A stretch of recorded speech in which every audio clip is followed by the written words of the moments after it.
Today the region is a powder keg. The US security establishment is directing the war in occupied Palestine. The Zionist regime is suffering internal collapse. I talked to Russian Foreign Minister Lavrov, and we are consulting with China as well, that a resolution against the interests of Palestinians will not be adopted at the UN Security Council.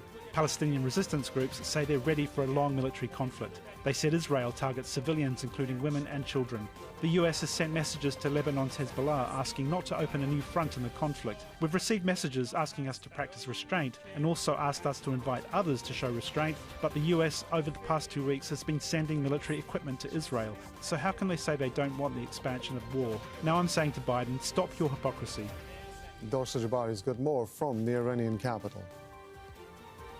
Iranian Foreign Minister Hossein Amir-Abdollahian made it very clear that he's been making all kinds of efforts on the diplomatic front to try and de-escalate the situation, but also bring some kind of resolution to the humanitarian crisis that is unfolding in Gaza. The Iranian Foreign Minister said he's spoken to the leader of Hamas as well as Islamic Jihad over the past 24 hours, during which the men discussed the ongoing conflict, and the two Palestinian men made it very clear that they understand this could be a long haul, this conflict, and they are ready for the long fight.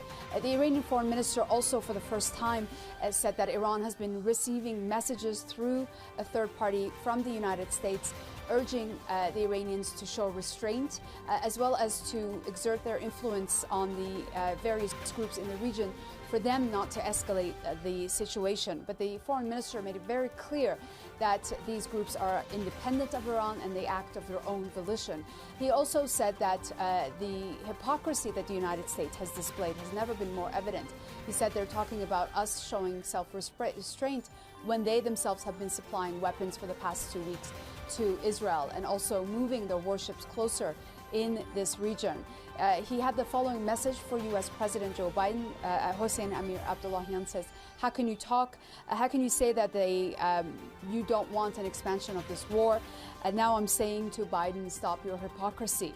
Those words from the foreign minister. He also said that he's been meeting with the Russian foreign minister here in Tehran, Sergei Lavrov, during which the meetings he talked about China as well as Russia using their veto power at the Security Council to prevent the United States from passing through any kind of Security Council resolution on the ongoing war in Gaza.